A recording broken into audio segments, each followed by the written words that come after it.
immigration. That's the big bill in the Senate right now. The legislation is complicated, but very briefly, the legislation now before the Senate, voted out of committee, first proposed by the so-called Gang of Eight, including your fellow freshman Republican Marco Rubio of Florida. Immigrants already in the country illegally would be required to register with the government, pay a fine. They would then become RPIs, or registered provisional immigrants. A three-part enforcement regime would be established: E-Verify system to track visa holders, increased border security. And then when all three parts of the enforcement regime are implemented, and only after remaining in RPI status for 10 years would RPIs, again registered provisional immigrants, only then would they be permitted to apply for green cards, and then they'd have to remain on green cards for a period of 3 years before applying for citizenship. How's that sound to you?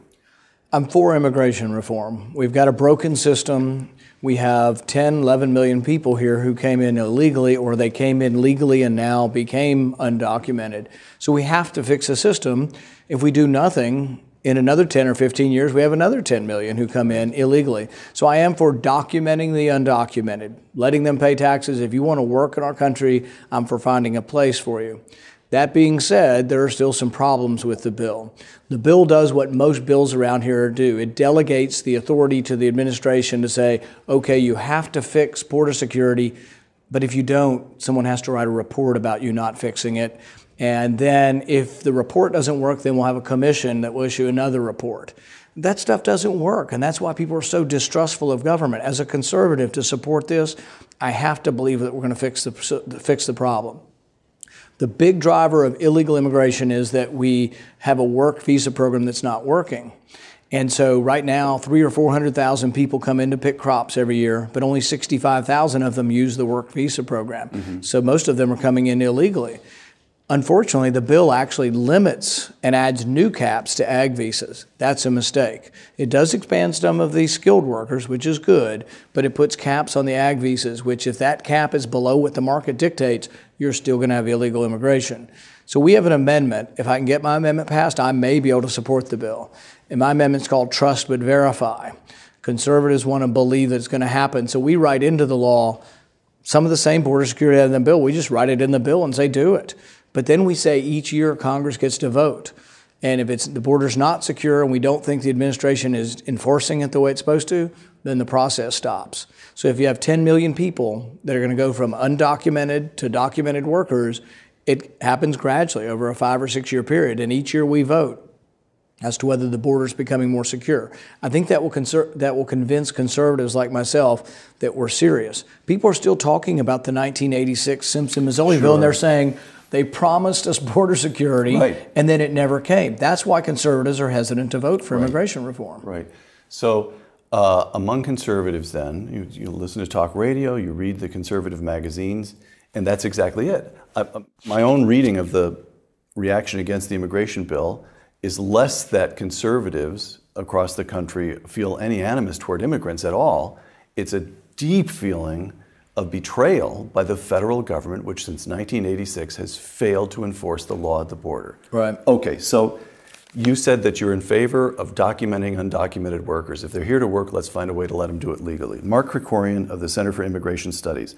Registered provisional immigrant status brings with it work authorization, a legitimate social security account, driver's license, travel documents.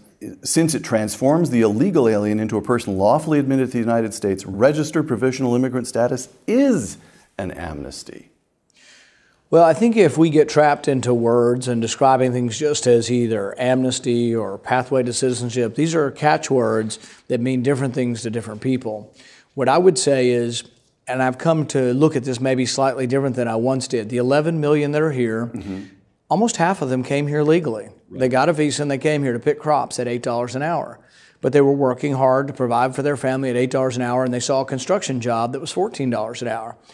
And it's a free market, it's open and it's there. It's like we tell them they can't do it. So our visa program, which is big government, failed the immigrant and said, you can't go take a higher paying job. Unfortunately, this bill does the same thing. It locks you into agricultural work because the unions have gotten involved. The union and the chamber negotiated caps on workers and the ability to go from job to job. So you can't go from ag worker to construction worker under this bill for at least 5 years. The problem is if you're a normal person, you've been here 2 or 3 years and you're making $8 an hour, it's not an easy way to provide for your family. All of a sudden a $14 an hour job opens up. Even under today's, will you still move to that, and will we still have this undocumented problem? Final question about immigration. Jeb Bush has said the GOP, the quotation is, needs to get immigration behind it. Right? You've said that it's impossible for the GOP to make any headway with Hispanics as long as the Republican Party is viewed as hostile toward immigrants. They just shut down. They won't listen to the rest of the message. Okay. But don't we know what will happen if this immigration reform is enacted? During this 10-year waiting period, Democrats will again and again and again say, shorten the waiting period. Again and again, they'll say, start giving these people federal benefits. It won't put immigration behind the Republican Party. Maybe. And there is a problem that I think... It'll give the Democrats a chance to just make these people such solid Democratic voters. A century from now, it'll still... There is a potential problem, and I often believe that maybe the Democrats want voters, not workers. However, I would say if we do nothing, let's say we do nothing. We have 11 million people here. They are having children who are becoming citizens, and many have been here long enough that their kids are voting. If their kids believe, and if they believe that the Republican Party is the party of deportation, we will never get any of their votes. So I think really it's not the specifics of immigration reform. When I talk to Hispanic leaders in Kentucky and elsewhere, they tell me we want to be treated with dignity. When you call us an illegal, you're implying that we stole something, or we robbed somebody, or we hurt somebody. And really all we were trying to do was make a better way for our family. So a lot of it is Republicans need to get away from harsh rhetoric. They need to embrace immigrants as assets to our country. My family were immigrants. Yours probably were too. All of us were. And the rules were different and maybe easier to come here at one point in time. But we can't have open borders either. I mean, Milton Friedman said that as well. You can't have open borders and a welfare state. Right. But some of the arguments for saying, oh, these people are going to come in and overwhelm welfare those are also arguments for fixing welfare, because those are arguments against any kind of population expansion, because any new births we have in the country will eventually, a certain percentage of them will be on welfare. Your fundamental position is shrink the welfare state and welcome immigrants, because with a shrunken welfare state, they'll be here for the same reason immigrants have always come here. That's to get a job and better their families. Right. And the other thing we will add to the bill is we also have an amendment that says that each individual state has to check for citizenship before voting, and they have to have a process. They can't just say, oh, are you a citizen? Check. They actually have to have a process or they're going to lose federal funding. We also have in there that if you want to get welfare, the bill says you can't get welfare. This is your amendment. Yes. Right.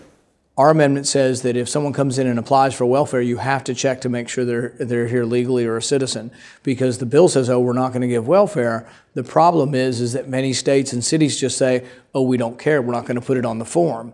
Right. We're going to say it has to be put on the form because a lot of the money is federal money in the welfare programs. There's federal mixed with state sometimes for voting and as far as for welfare. So we're going to try to make the bill stricter, but I want in the end to be able to vote for it. But as it is, it needs to be strengthened because it's not going to pass in the House this way either. What do you think as we sit here today, early June, what are the chances you'll be able to vote for it? If they will come and talk to me, the chances will improve greatly. So far, there hadn't been a great deal of conversation. We're going to see, but some of it depends. If I get no headway towards the things that I want amended to the bill, then I don't think I can support it.